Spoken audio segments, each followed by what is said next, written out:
HighBridge, a division of Recorded Books, presents The Not Quite States of America, Dispatches from the Territories and Other Far-Flung Outposts of the USA, by Doug Mack, read by Jonathan Yen.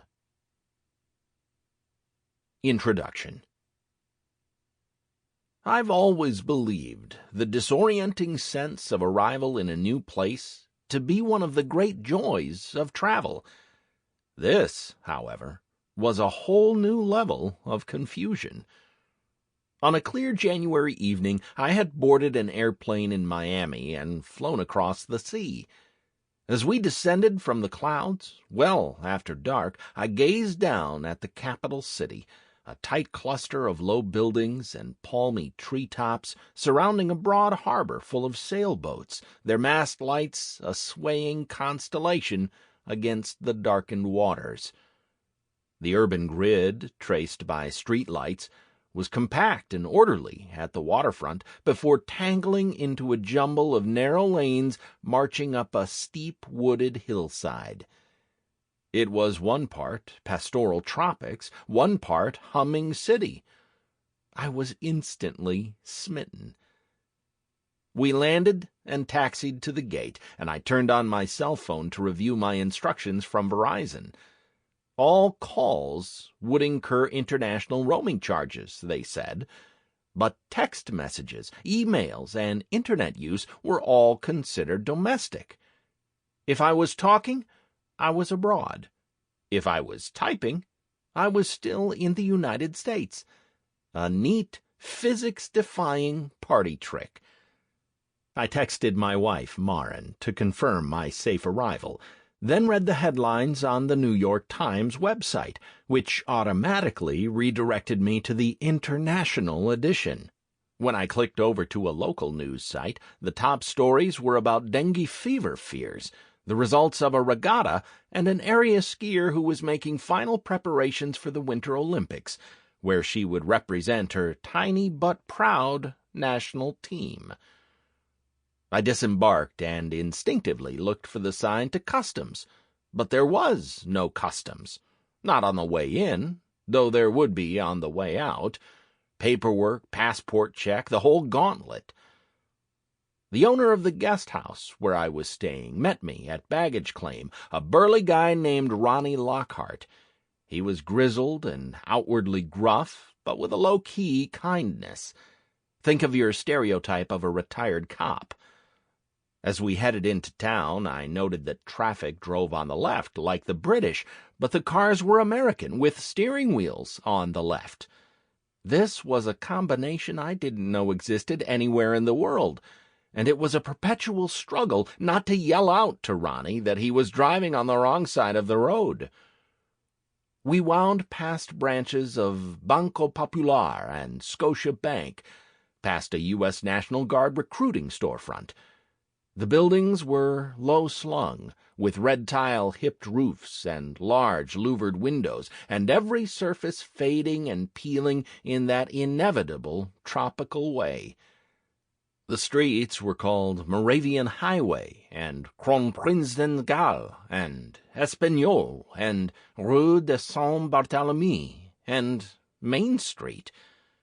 American flags twisted in the breeze outside all the official-looking buildings, but there were also quite a few Danish flags in places of prominence, and flashes of the green-gold-red stripes of Ethiopia on retaining wall murals and cafe awnings. Outside the local cricket grounds, a billboard for a cell phone company showed a player in all-white regalia with the tagline, "No drifters, no yips, no ducks. Basically, straight up." A couple of blocks later, a well-kept baseball stadium advertised upcoming appearances by major league stars. Everywhere there were signals that I was in my homeland. Everywhere there were signals that I was not. The sign at the airport had read, "Welcome to St. Thomas, U.S. Virgin Islands." I was still in the USA, but far from the States. From 13 original colonies, as every school kid knows, the USA has become a nation of 50 proud states. So pleasingly, conclusively round, that number. So tidily those rows of stars fit on the flag, as though geopolitical destiny were dictated by graphic design convenience. But despite what we advertise on our flag, despite what it says right there in our name, the United States of America is not merely a nation of states, but also, legally and officially, of those scattered shards of earth and populace that make up our outposts far from the North American continent, the territories of the Virgin Islands of the United States, American Samoa, Guam, the Northern Mariana Islands, and Puerto Rico, along with the uninhabited minor outlying islands. They have U.S. national parks and American Legion posts and U.S. post offices. Just a standard first-class stamp gets your mail there. It's all the same country. Their millions of citizens earn American dollars and pay into Social Security and Medicare and serve in the U.S. military at impressively high rates. They participate in the Scripps Howard National Spelling Bee and receive Pell Grants and play Little League Baseball and have 4-H clubs and serve as United States ambassadors. They pledge allegiance to the American flag, even if Old Glory hasn't made room for them. Yet for the average resident of the states, lowercase s, because states with a capital S would be the whole nation, the territories are all but forgotten. They're extant but inconsequential, vestiges from another era whose ongoing existence is a cultural curiosity, like tab soda or professional mini-golf. They flicker into our consciousness here and there, an offbeat news story, a friend's tropical island vacation photos, a passing reference in the fine print of a governmental form, and for a moment we think, oh, right, we have territories. Then, just as quickly, they disappear from our minds once more. Nobody knows in America. Puerto Rico's in America, goes a line in West Side Story, the musical that may be the primary entry point for many Americans' knowledge of the territories. But in the classic patriotic songbook, they get no mention. America the Beautiful stretches from sea to shining sea, not across the seas, just as they're absent from the maps in television weather forecasts and magazine infographics and classroom walls, even though Alaska and Hawaii typically sneak in with their not-to-scale boxes. The territories are not part of our conception of ourselves. Picture the archetypal American across the eras, indigenous peoples and bewigged founding fathers and wilderness homesteaders and slaves and miners and cowboys and World War-winning soldiers and factory workers and opportunity-seeking immigrants and outer ring suburb dwellers. And you are almost certainly imagining their natural habitat to be, implicitly, the states.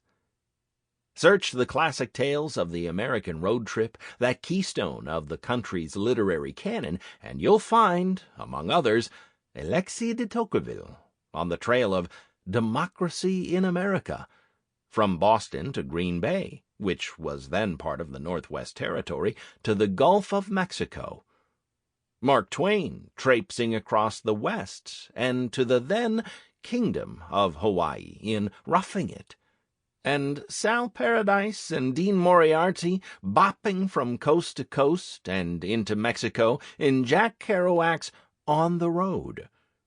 But none of the most famous journeys in search of America, as they are inevitably framed, have included the present-day territories, the not-quite states. For that matter, no sitting American president has visited all 5 inhabited territories. Lyndon B. Johnson holds the lead with 3. He was also the last president to visit American Samoa in 1967. No sitting president has ever been to the Northern Mariana Islands. Until very recently, I couldn't even list the territories, let alone tell you anything about them.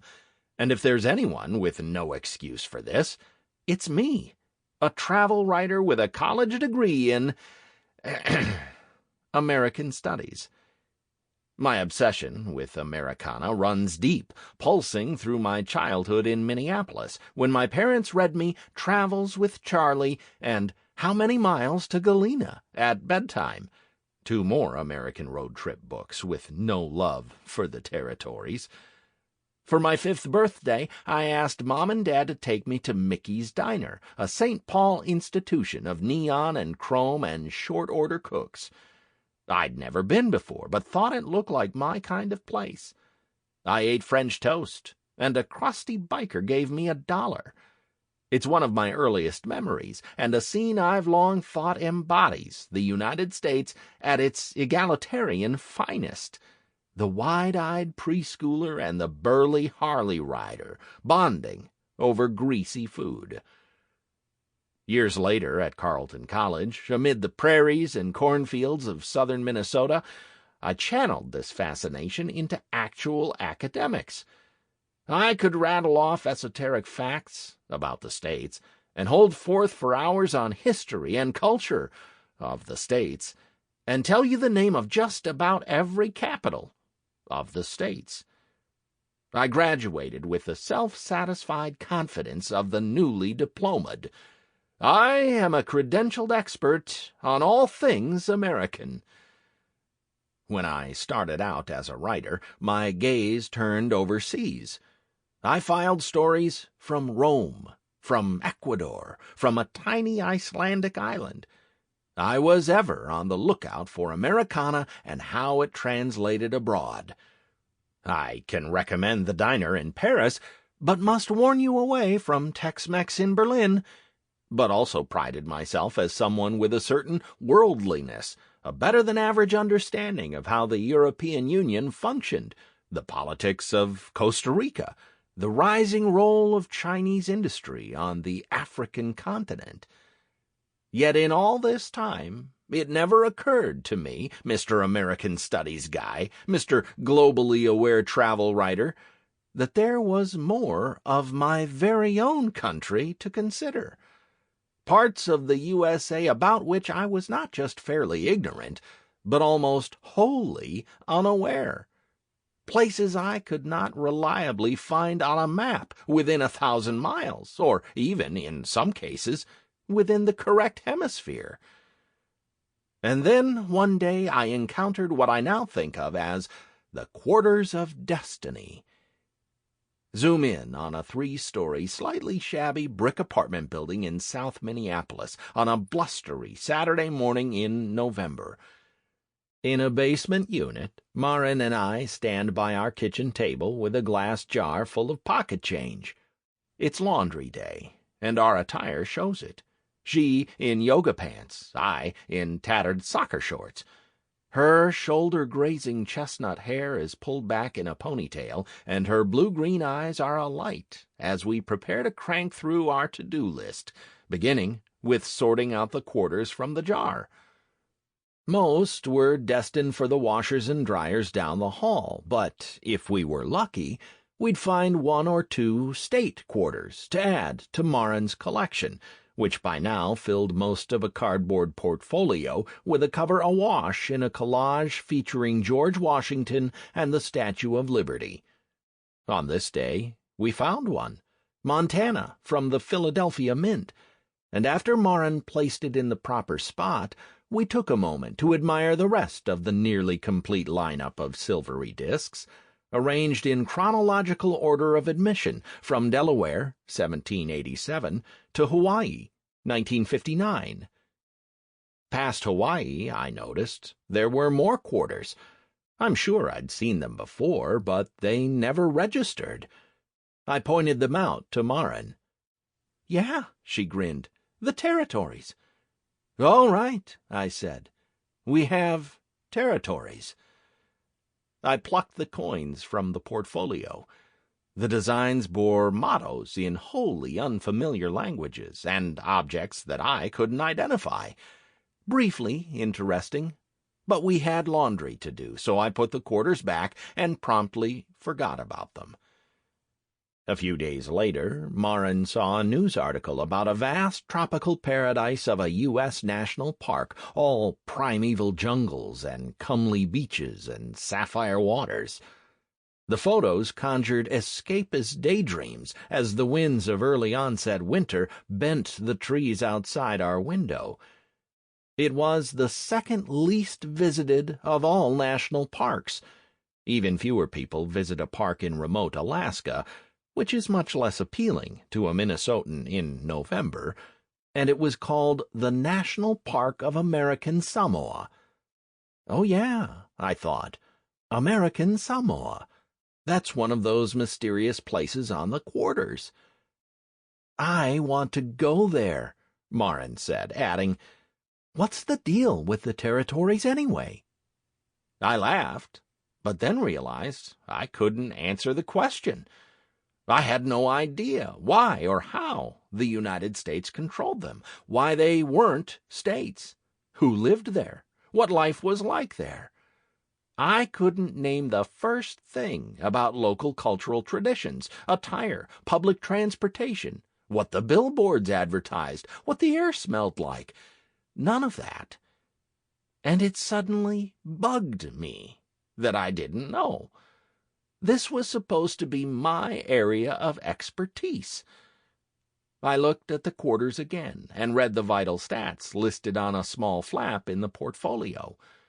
Here was the primer I'd never gotten in college. Puerto Rico. Status designation, Commonwealth. Year it officially became part of the United States, 1898. Capital, San Juan. Population, about 3.5 million. Quarter at first glance, a lovely view of the turret of a stone fort overlooking the sea, with a tropical-looking flower hovering off to the side and the words Isla del Encanto embossed in the sky. Guam. Status designation, organized, unincorporated territory. Year it officially became part of the United States, 1898. Capital, Higatnya.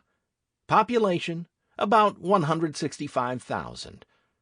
Quarter at first glance, an outline of the island, with a spray of bumps representing what I assumed were mountains, plus an outrigger sailboat and mushroom-looking thing that might have been a drum. Inscription on the coin, Guahan Itano Manchimara. U.S. Virgin Islands.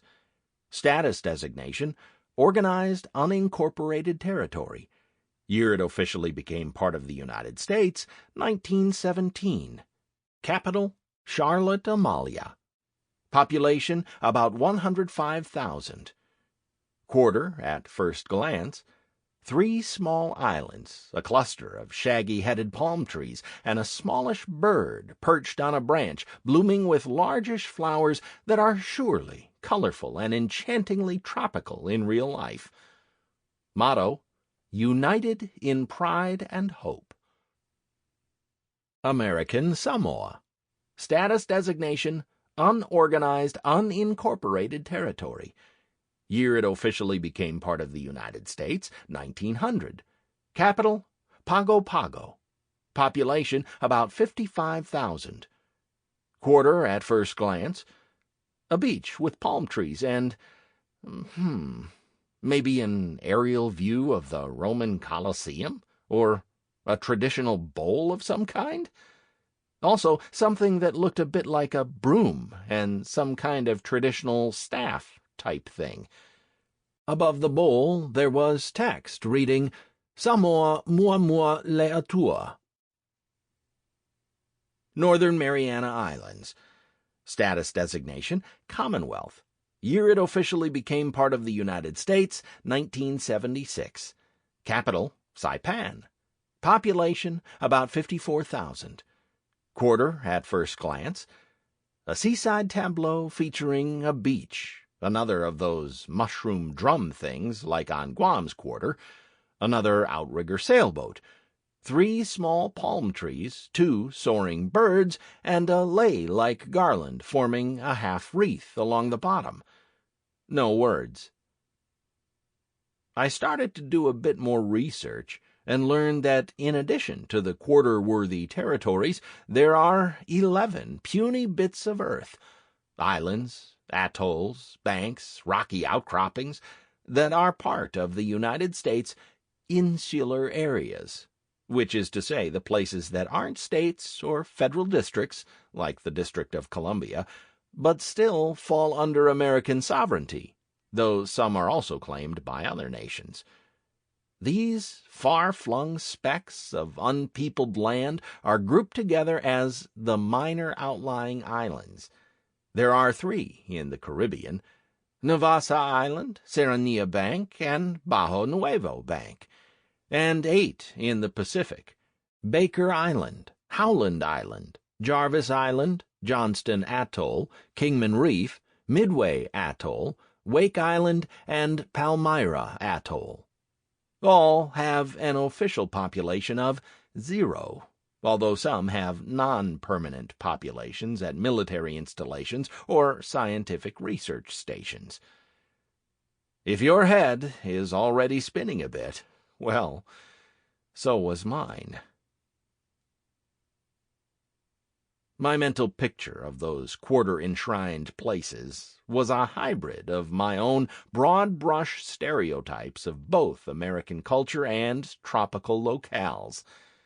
Marching bands on surfboards, roadside diners whose blue plate specials were served in hollowed-out pineapples, baseball fields in rainforest clearings, highways lined with palm trees, and strip malls of the Swiss Family Robinson School of Design, with monkeys drolly swinging from the ceiling at Foot Locker, and dolphins frolicking in the food court fountain, and mall cops wearing leis. Norman Rockwell in a bikini. Obviously, that wasn't right. Obviously, I had no clue. I trekked to the bookstore in search of a history of the territories, or anything related to the subject, and found nothing at all. I searched Amazon, and the first page of results for U.S. territories was filled with coin-collecting portfolios like Marin's, plus sheets of stickers.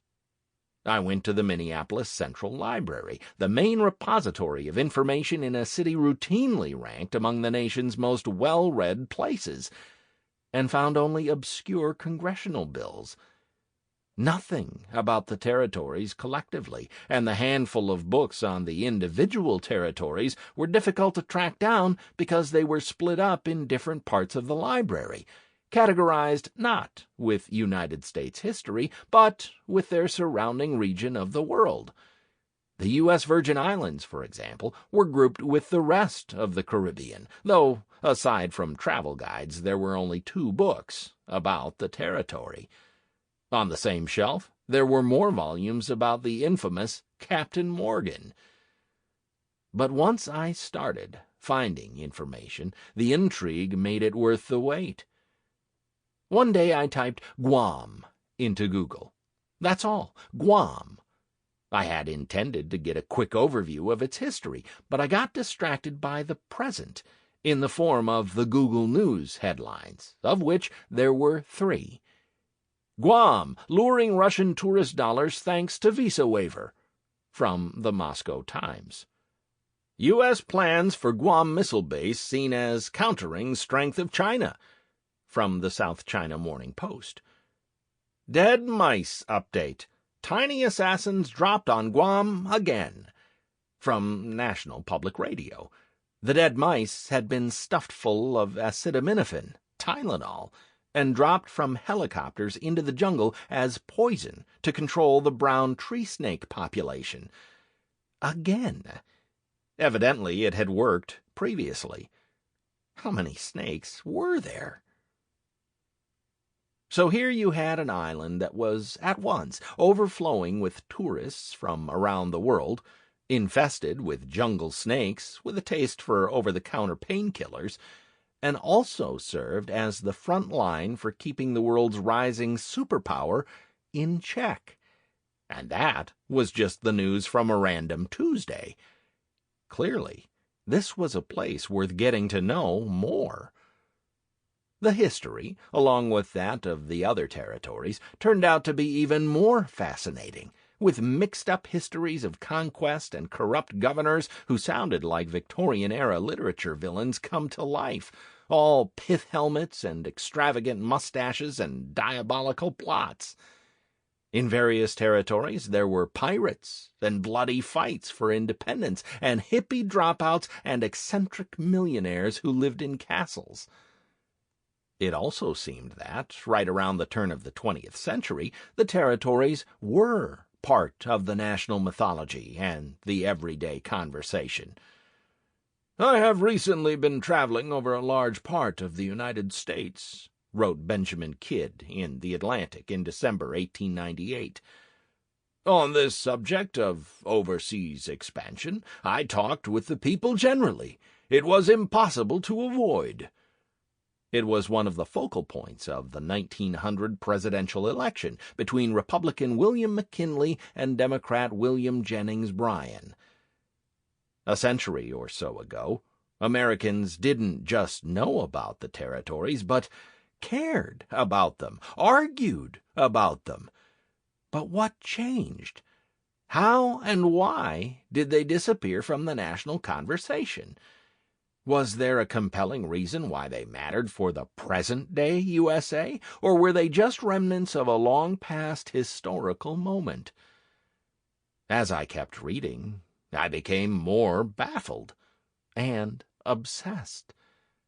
And more than once I also thought, well, that's messed up. For instance, there was the fact that residents of the territories cannot vote for president because they're shut out of the Electoral College. Americans who live in any other nation on Earth can vote absentee back in the States. Even American astronauts in the International Space Station can vote for president. But Americans whose official address is in the territories, American soil, cannot. A fact that would seem to be at odds with the very ideals of our democracy. They can, however, run for president. John McCain was born in the Panama Canal Zone back when it was part of the USA. In other words, in the 2008 election, there was a candidate who was not born in the States. But, contrary to the swirling conspiracy theories, it wasn't Barack Obama. They can also vote in the presidential primaries and be delegates at the political parties' national conventions. The governor of Puerto Rico spoke at the Republican National Convention in 2012, followed a few minutes later by a family band from American Samoa. There was also a major asterisk when it came to congressional representation. Like the states, territories elect representatives to serve them in Washington, D.C. They have offices on the Hill, participate in committee discussions, do many of the things other congresspeople do, except that they can't vote on any bills, which is to say they can't do the most important thing that congresspeople do. Washington, D.C. gets 3 electoral votes, but has a similar congressional setup. There was layer upon topsy-turvy layer of weirdness in the history, in the politics, in the present-day life. I'm a sucker for far-flung quirk, and here, it seemed, I'd hit the jackpot. It's a big, wonderful, crazy place, this country of ours, and I love it. I love it precisely because it's such a diverse, enigmatic, ever-evolving patchwork, one you could spend a lifetime trying to understand. And the only way to do that, really, is to get out there and see it. On his deathbed in 1936, King George V of Great Britain asked, "How is the Empire?" His domain, of course, spanned truly across the globe.